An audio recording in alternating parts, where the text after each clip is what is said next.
जाता था। कहीं सब्जी की दुकानें, कहीं चाय की केतली की सीटी, कहीं बच्चों का शोर, कहीं बुजुर्गों की हंसी। लेकिन इन सब के बीच एक गली थी जहां हर शाम एक ही चीज लोगों को खींच लाती थी, देसी मटन की खुशबू।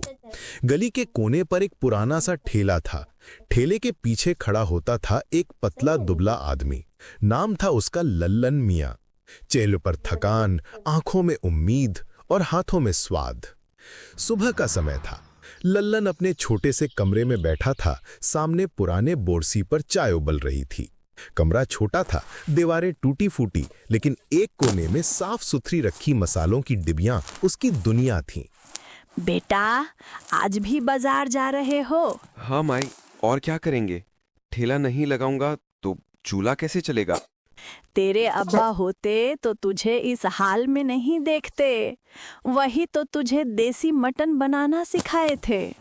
हाँ माई, वही तो याद करके ठेला लगाता हूँ।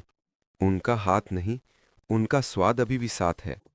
चाय खत्म करके लल्लन झोला उठाता है, वो माँ के पैर छूता है। दुआ करो माई, आज अच्छा दिन निकले। ऊपर वाला तुझे कामयाब करे बेटा। किसी का हक मत मारना, किसी के साथ बुरा मत करना। लल्लन सरायगंज के मुख्य बाजार की तरफ चलता है। बाजार में शोर है, सब्जी वाले, फल वाले और बीच में कसाई की दुकान। वहीं पर बैठा होता है राम बाबू, बड़े बड़े हाथ, मोटी मूछें और सामने टंगा ताजा मटन। आ गया लल्लन, आज क्या इरादा है? राम बाबू, आज भी आधा किलो देसी मटन दे दीजिए, पैसे शाम को दे दूंगा। हर बार यही बोलता है, उधार उधार उधार। दुकान कोई तुम्हारी भी चल रही है क्या? एक दिन मेरी भी दुकान चल जाएगी, तब पूरा हिसाब बराबर कर देंगे। राम बाबू थोड़ा रूखा दिखता था, पर भीतर से इतना कड़वा नहीं था। वो एक तरफ से अच्छे टुकड़े निकाल कर देता है। ठीक है, ले जा।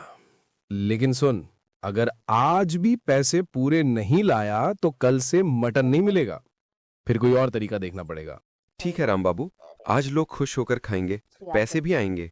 मटन लेकर लल्लन अपनी गली की तरफ लौटता है। रास्ते में दूसरे ठेले वाले भी उसे देखते हैं। चाट वाला शंकर, चाय वाला मुन्ना और समोसा वाली काकी। अरे लल्लन, तू रोज मटन ही बेचेगा? कोई दूसरा काम क्यों नहीं करता? मटन में खर्चा ज्यादा, बचत कम। शंकर भैया, देसी मटन ही मेरा सहारा है, यही तो आता है मुझे। आता है कि नहीं पता नहीं, पर अब लोग तेरे ठेले पर ज्यादा दिखने लगे हैं, ये तो साफ है। संभाल के रहियो, जलने वाले बहुत हैं। लल्लन हंसकर चला जाता है। उसे पता नहीं ये बात आगे चलकर सच भी साबित होगी। शाम हो चुकी है। लल्लन ठेला लगाता है कि हवा भी भूखी लगने लगे। गली में रहने वाली चंपी आंटी खिड़की से झांकती हैं, फिर नीचे उतरकर सीधे ठेले के पास आती हैं। अरे लल्लन बेटा, आज तो खुशबू दूर से ही नाक पकड़ के ले आई। जल्दी एक प्लेट देसी मटन बना दे। आंटी थोड़ा सब्र करो, मटन अभी दम पर जा रहा है। 5 मिनट बाद जो प्लेट मिलेगी वो दिल खुश कर देगी। तू हमेशा यही बोलता है, लेकिन मानना पड़ेगा, तेरे मटन में कुछ बात है।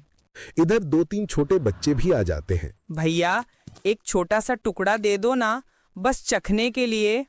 हाँ भैया, हम पैसे नहीं ले पाए, पर बाद में दे देंगे। अरे ओ छोटू सना, तुम लोग तो मेरे मेहमान हो। लो, सबको एक एक टुकड़ा खाओ, पेट नहीं बचाओ। मैं दाम कम नहीं करूंगा, पर एक एक टुकड़ा एक्स्ट्रा दे दूंगा, चलेगा? बस यही दिल जीत लिया भैया। भीड़ धीरे धीरे बढ़ती रहती है। तभी गली के दूसरे कोने से एक आदमी आता है।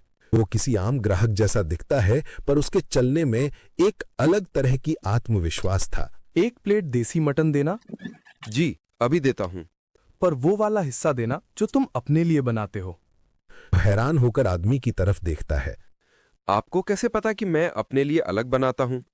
जो सच्चा खाना बनाता है वो अपने लिए थोड़ा अलग बनाता है। थोड़ा ज्यादा प्यार, थोड़ा ज्यादा मेहनत। तुम्हारे स्वाद में वो बात है। लल्लन कुछ नहीं बोलता, बस मन ही मन ये सोचता है कि ये आदमी कौन है। वो मसालों में थोड़ा और दम लगाकर मटन की प्लेट तैयार करता है और चुपचाप उसके सामने रख देता है। लीजिए, खाइए साहब, ये वही प्लेट है जो मैं अपने लिए बनाता हूँ। आदमी पहला निवाला मुंह में रखता है। ये सिर्फ मटन नहीं है, ये कहानी है। लल्लन समझ नहीं पाता कि वो क्या कह रहा है। आदमी एक भी और शब्द नहीं बोलता, पैसे देता है, लेकिन पैसे के साथ मेज के कोने पर एक छोटी सी कागज की पुड़िया रख देता है और जाने लगता है। साहब, ये क्या है? जब सही समय लगे तब खोलना। ये कहकर वो चला जाता है। लल्लन पुड़िया उठाकर अपने डब्बे में रख देता है। रात भर सोचता रहता है पर खोलने की हिम्मत नहीं करता। दिन गुजरते हैं। धीरे धीरे लल्लन के ठेले पर भीड़ बढ़ने लगती है। पहले जो लोग बस सूंघ कर निकल जाते थे, अब रुक कर खाते हैं। चंपी आंटी हर दूसरे दिन 2 प्लेट लेने लगी हैं। कॉलेज के लड़के अपने दोस्तों को भी साथ लाने लगे हैं। लेकिन जब भीड़ थोड़ी कम होती है, वो आगे बढ़ते हैं। कैसा चल रहा है लल्लन मियाँ? आप सब आपकी दुआ से।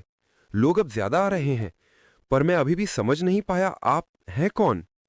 समय आने पर बता दूंगा। अभी बस इतना समझो कि तुम्हारा मटन सही दिशा में जा रहा है। उस दिन भी वो आती है। ये लल्लन का देसी मटन कहाँ मिलता है? सोशल मीडिया पर बहुत नाम सुना है। उधर भैया का ठेला है, चलिए हम दिखाते हैं। वो ठेले के पास आकर खड़ी होती है। नमस्ते, आप लल्लन मियाँ हैं? हाँ, मैं ही हूँ। आप? मैं रीना हूँ, एक लोकल न्यूज़ और फूड ब्लॉग चलाती हूँ। लोग आपके मटन की बहुत बात कर रहे हैं। मैं वीडियो बनाना चाहती हूँ आपके ठेले पर, आपकी कहानी पर। लल्लन को यकीन नहीं होता, किसी ने उसकी कहानी सुनने की बात आज तक नहीं की थी। सिर्फ स्वाद की बात होती थी, इंसान की नहीं। मेरी कहानी में क्या रखा है बहन? बस एक गरीब ठेले वाला हूँ। यही तो खास बात होती है। गरीब होकर भी अगर ठेला चमक रहा है तो उसमें कुछ है। चलिए शुरू करते हैं, कैमरा ऑन है। रीना वीडियो बनाती है, लल्लन से सवाल पूछती है। कुछ दिन बाद रीना का वीडियो इंटरनेट पर वायरल हो जाता है। शहर भर में, यहाँ तक कि दूसरे इलाकों में भी लोग लल्लन का देसी मटन का नाम सुनने लगते हैं। भीड़ अब पहले से 2 गुनी हो गई है। जहाँ पहले 10 लोग आते थे, अब 20 आने लगे हैं। पर जितनी भीड़ बढ़ती है, उतना ही जलन भी। एक रात शंकर, चाट वाला, अपने 2-3 साथियों के साथ बैठकर योजना बना रहा था। अब बहुत हो गया। उसके ठेले की भीड़ देखकर खून जलता है। कल रात उसके मसाले में कुछ गड़बड़ कर देते हैं। कोई पेट खराब हो गया तो उसका नाम खराब होगा।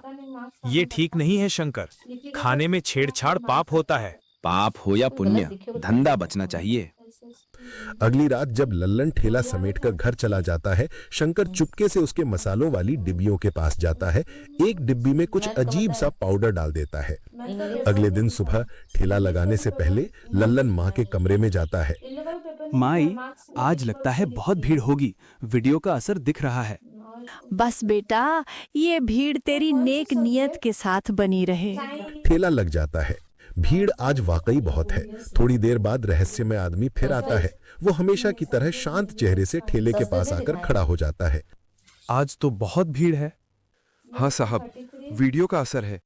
मैंने तो सोचा भी नहीं था कि लोग इतना प्यार देंगे।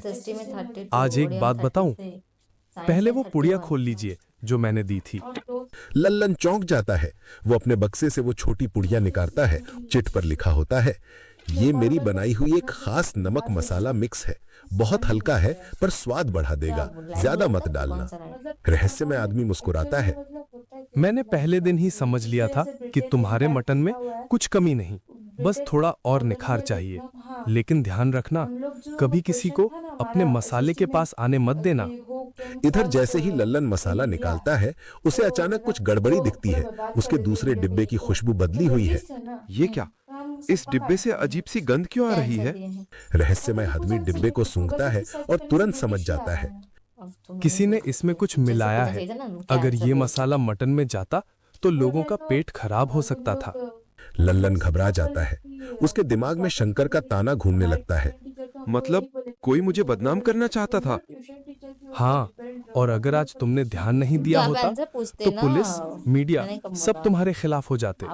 उसी वक्त एक पुलिस की जीप गली में आती है। इंस्पेक्टर साहब उतरते हैं। कौन है यहाँ मटन वाला? शिकायत आई है कि यहाँ गंदा खाना बेचा जा रहा है। साहब, आप गलत सुनाए हैं। मेरा खाना बिल्कुल साफ है। हमें चेक करना होगा।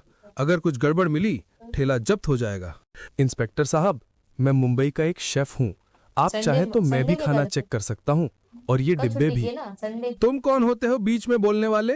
मेरा नाम कबीर है, मुंबई के जायका एम्पायर होटल चेन से। 2 बार नेशनल लेवल पर अवार्ड भी मिल चुका है। आप चाहे तो गूगल कर सकते हैं। वो मोबाइल में नाम सर्च करता है, उसे सच दिखता है। ठीक है, अगर तुम शेफ हो तो तुम भी चेक कर लो। ये जो एक डिब्बा है इसमें छेड़छाड़ हुई है, लेकिन ये मटन में डाला नहीं गया। खाना साफ है।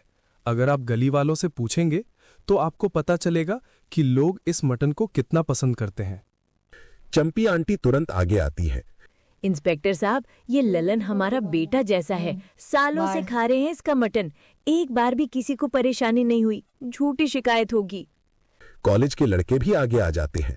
हाँ साहब, अगर आप खाना चखना चाहें तो हम अभी पैसा देकर आपके लिए भी प्लेट मंगवा देते हैं।